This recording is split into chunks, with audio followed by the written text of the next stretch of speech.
In this video, we're going to talk about the book Who Will Cry When You Die. This book is written by Robin Sharma and he gives us 100 pieces of life advice on how to live our life to the fullest before we die. What if today is the last day that you're alive? How will you live it? Feeling sad, worried, and anxious, or just enjoying every moment that is left?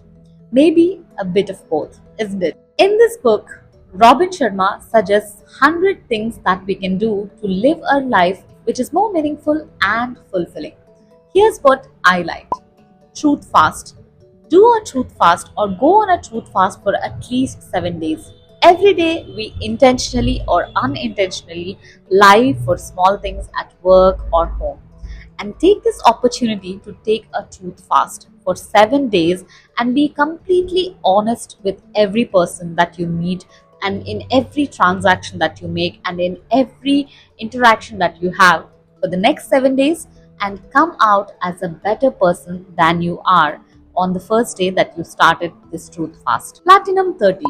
The first 30 minutes of your day is called the Platinum 30 by the author Robin Sharma. These are the most valuable moments of your day. This is where you set the intention for the day. This is the time where you have the purest thoughts and you're most aligned with your intentions to do the finest actions that you're supposed to do in that day. And when you tune your mind and your body in these 30 minutes to be your best for the rest of the day, you end up having a great day. When you do something which is important to you in these first 30 minutes, maybe learn something about the profession that you're in, maybe do some meditation, go out on a walk, your day will unfold in a better way. The next thing is to talk to yourself. Improve the quality of what you say to yourself. There has to be a mantra which you tell yourself every day for you to become a better person, to improve the person that you are, and to improve the quality of your life. Based on what you want in your life, compose a mantra and repeat it as many times as you have to for at least 4 weeks, and then you will start seeing changes in your life. Find yourself a mantra today and always carry a book with you. Feed your mind with good ideas instead of scrolling on your phone when you're on your way to work or when you're free, when you're not busy but you are looking for some kind of a distraction. Because all it takes is one idea for you to change your life, is one idea from a book which can change your life to a completely different life. It may not change everything about your life, but reading changes the way you think. And how high you'll rise in your life depends on how well you think. You get to a new level of wisdom in your life when you carry a book with you and keep reading wherever you go. Practice the action habit. Be not just a listener, but be a doer. Wisdom is knowing what to do next. Skill is knowing how to do it, and virtue is actually doing it. According to David Starr Jordan, gaining knowledge is good. It is definitely potential power, but it is of no use if you don't put it into action. And true power is when you decide to act upon that knowledge that you have. Get into the action habit. Collecting information, doing your research about something is all good. You're just waiting for the perfect moment to start. You have to start anyway and you'll figure it out. And enjoy the path and not just the reward.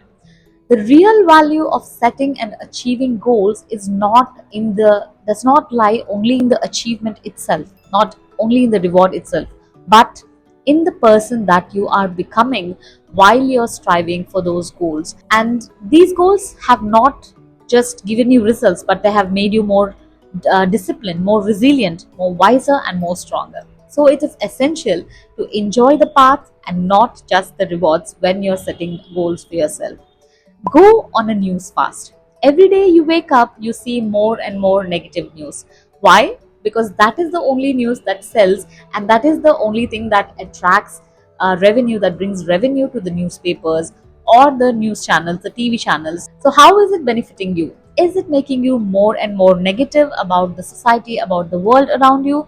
If that's the case, you are supposed to go on a news fast for at least a few days, a few hours, and make it a point to read news or watch news only to become wiser, but not to pass the time and not to fill your mind with negativity. Read news with intention, rather than absorbing everything which is not essential to you at all. Practice forgiveness. Forgiving someone is not something you're doing for others. It is a selfish act, something you do for yourself than for the other person. Because let's be honest, let's be real. Every minute you think about who hurt you, what they did to hurt you, who made a mistake, you are taking that time and energy away from something which is more worthy of your attention and your time. You could actually be doing something much better than thinking about those people and those situations. Forgiving someone is not for the other person, it's for your own peace. So remember to practice forgiveness. Take a mini vacation. How do you feel when you are on a vacation? Something way nicer than what you're doing every day. Relaxing on a beach, enjoying the beautiful sunrises and sunsets. But you don't have to go on an actual vacation to refresh your mind, according to the author. Whenever you need to, the author says you can just take a mini vacation from the comfort of your home or from a quiet corner in your own office. Take the time to close your eyes and imagine the place that you went or you wish to go for a few minutes. What this does is it makes your mind relax because your subconscious mind does not know how to differentiate between reality and imagination. So, if you imagine those scenes and those beautiful sunsets and sunrises, it is like you're taking a mini vacation. Take these mini breaks when you need them and reset your mood and get back to your work feeling more energized and feeling more refreshed. See your day as your life. Your life is not somewhere in the future or somewhere in the past. It is a collection of every single day that you live. As you live your days, so will you live your life. How you live your day will determine the quality of your life. So take every day as every day matters. It counts and it contributes the quality of your life. It doesn't matter whether you live 100 years or only up to a 40 years. All that matters is the quality of your life and the satisfaction that you have at the end of your life. And life is not all about running behind success or achieving something and being busy all the time.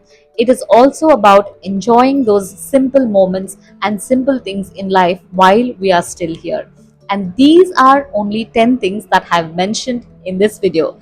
There are 100 things that the author suggests that we do to live a more fulfilling and more meaningful life. So go get yourself a copy of this book, Who Will Cry When You Die, if you want to read the remaining 90 things that the author suggests. The link is mentioned in the description. And don't forget that when you were born, you were the only person who cried while everyone around you rejoiced. But live your life in such a way that everyone around you cries when you leave, and you're the only person who rejoices because you left something valuable behind. I hope this video gave you something useful. I'll see you in my next video right here. Until then, you take care.